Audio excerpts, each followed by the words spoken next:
안녕하세요. 학습관리 서울대 박정환입니다. 오늘은 중학교 어머님들이 정말 많이 들었을 문구죠. 중학교 3년이 고등학교를 결정한다라는 말에 대해서 한번 얘기해 보겠습니다.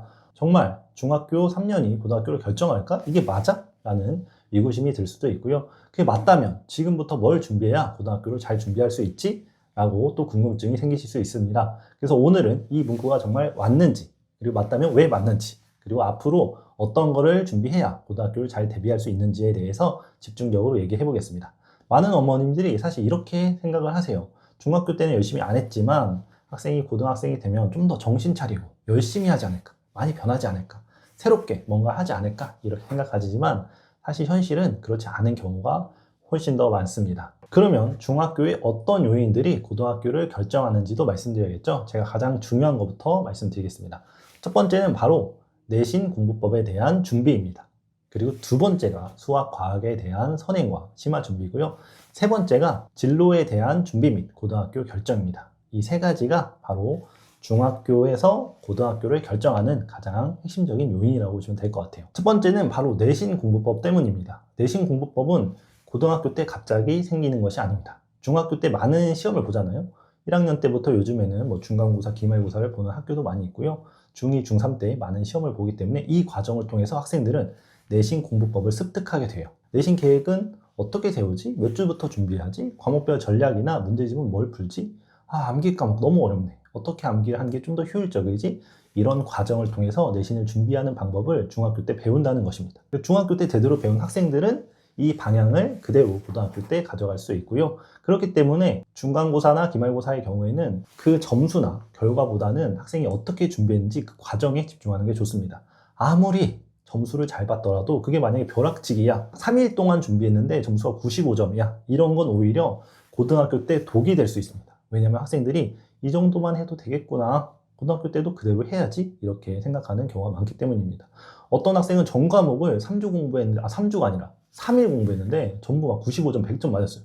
결국에는 고등학교 때 어떻게 됐다? 그대로 전 과목 벼락치기 했다가 9등급 기준에 8, 9등급 받고 공부 포기하고 이런 학생들이 실제로 상당히 많이 있었습니다. 그래서 어머니께서 꼭 기억해야 되는 거는 공부 결과보다 그 과정을 통해서 학생이 중학교 시기에 완벽한 내신 공부법을 숙지해야 된다라는 것입니다. 화면을 보시면 벼락치기형과 자기주도형이 나뉘는 걸 알 수 있는데요. 벼락치기의 경우에는 내신 시험을 어떻게 준비하냐? 직전에 급하게 준비하는 거고요. 그러다 보니까 너무 급해서 눈으로 공부하는 경우가 훨씬 더 많습니다. 시간도 없고 해야 될 것도 너무 많네?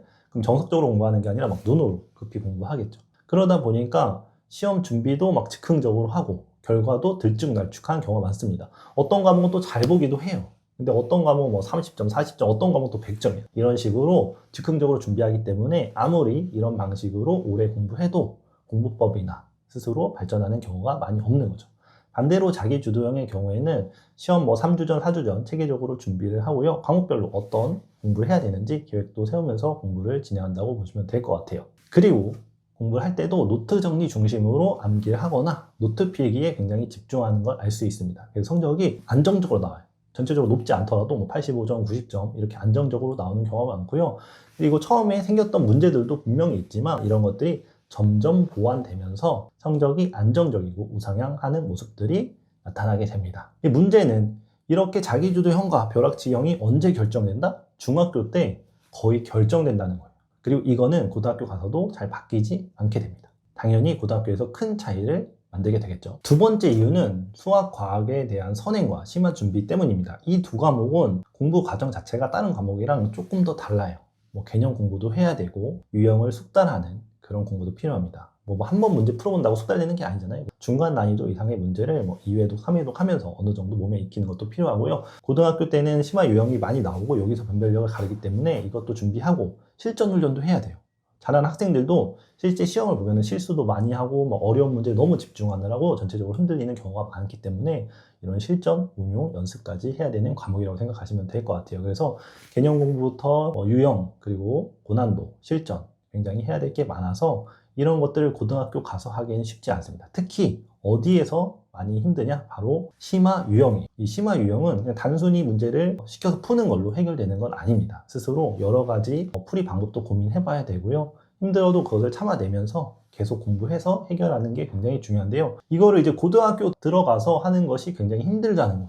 저도 이제 학습 관리하면서 학생들을 많이 봤는데 굉장히 안타까운 경우가 많이 있어요. 개념은 됐는데 심화를 못 풀기 때문에 학기 중에 공부 계획을 진짜 잘 세우거든요. 하루에 20문제, 30문제 푸는 걸로 계획을 세우지만 결국에는 심화 유형에서 딱 막히고 좌절하고 너무 힘들어하고 이런 것들을 보면서 시간 많은 중학교 때, 방학 때 이러한 심화 유형을 좀 끝내왔으면 전반적인 공부가 굉장히 쉬웠을 텐데 하고 안타깝게 생각하는 경우가 많았습니다. 어머님들도 많이 그러실 거예요. 우리 아이가 선행은 되는데 심화가 너무 안 돼. 이런 것들 때문에 수학이나 과학 같은 경우에는 단순히 개념을 끝내는 수준에서가 아니라 심화 유형까지 중학교 시기에 최대한 많이 끝내놓는 것이 유리하다고 말씀을 드리는 것입니다. 그리고 문제는 이 수학이나 과학 같은 과목이 안 돼 있으면 다른 과목을 공부할 시간도 많이 부족하다는 거예요. 고등학교에 가서 수학 안 되는 학생들이 학원을 보통 몇 번 가는지 알고 계신가요? 많이 가는 친구는 일주일에 3번, 월수금, 아니면 화목 이렇게 2번, 혹은 평일 1번, 주말 1번 최소 2번 정도 다니고 있습니다. 그리고 갈 때마다 숙제를 생각해 보면은 2, 30문제는 기본이고 3, 40, 80문제까지 그리고 중간에 보강, 클리닉 이런 것들로 인해서 전체 공부에 대략 30에서 많게는 40, 50%까지 차지하는 경우가 많습니다.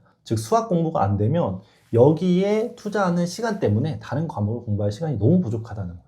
학생들 진짜 보면 매일 수학 숙제, 영어 숙제 하느라고 암기 과목, 사회나 역사 같은 과목은 계속 뒤로 밀리는 경우가 허다합니다. 고등학교에서요. 그래서 수학만 되더라도 굉장히 많은 시간을 아낄 수 있고 이 시간에 다른 과목들을 준비할 수 있다는 거죠. 그리고 요즘 고교학점제에 따라서 2학년 때 수학, 과학 과목들이 굉장히 늘어났잖아요. 고2 정도 돼서 이과, 메디컬 가려고 한다면 과목의 선택 자체를 수학, 물리, 화학, 생명, 국어, 영어 이렇게 구성이 되는 경우가 많기 때문에 수학, 과학을 잘하는 학생들이 결국에는 잘할 수밖에 없다 이렇게 보기도 합니다. 세 번째 이유는 중학교 시기에 고등학교를 결정해야 되기 때문입니다. 학생이 어떤 거를 잘하느냐에 따라서 고등학교를 결정할 수 있잖아요. 어떤 학생은 어릴 때부터 과학에 대한 관심도 많고 과학을 정말 잘해. 과학고나 영재고에 갈 수도 있고 외국어에 정말 능통하고 외국에 관심이 많다?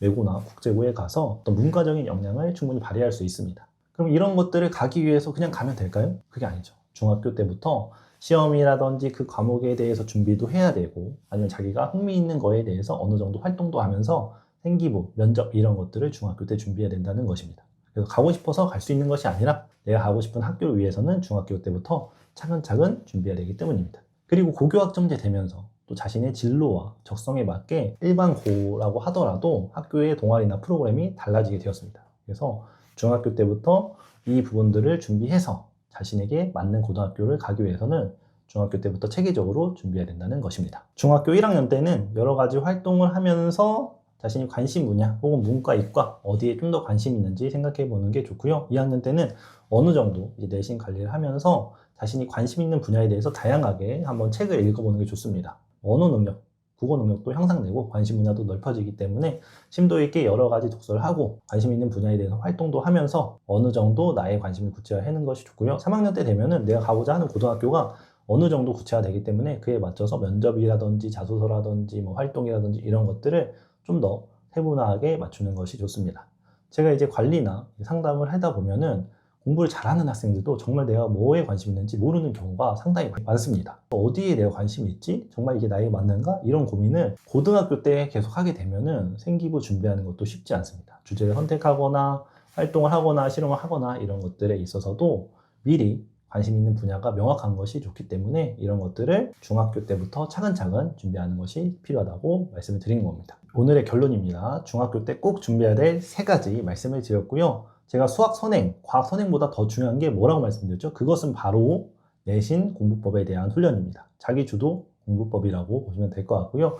계획을 세우고 그리고 스스로 공부 습관을 가지고 과목별로 전략도 짜보고 암기 과목에 대해서 어떻게 공부해야 효율적인지 이런 것들을 중학교 때 어느 정도 숙달을 하고 와야 고등학교 전반적인 내신을 준비할 수 있기 때문에 이것을 중학교 기간 동안에 훈련하는 게 가장 중요한 것입니다. 그리고 이게 준비가 됐어. 그럼 그 다음에 해야 될 게 바로 주요 과목, 수학, 과학과 같은 과목을 시간이 많이 들기 때문에 선행이라든지 개념이라든지 심화 이런 것들을 집중해서 시간을 조금이라도 더 벌어놓는 것이 유리하다고 말씀을 드리는 거고요. 이것이 또 됐어. 그렇다면 내가 관심 분야에 대해서 내가 어디에 좀 더 관심이 있는지 그리고 관련된 책도 읽으면서 내가 어떤 고등학교 가서 어디 동아리에 들어가고 이런 것들을 고민하는 게 좋다는 걸 말씀드리면서 이 부분을 꼭 기억하셔서 중학교, 고등학교 잘 보냈으면 좋겠습니다.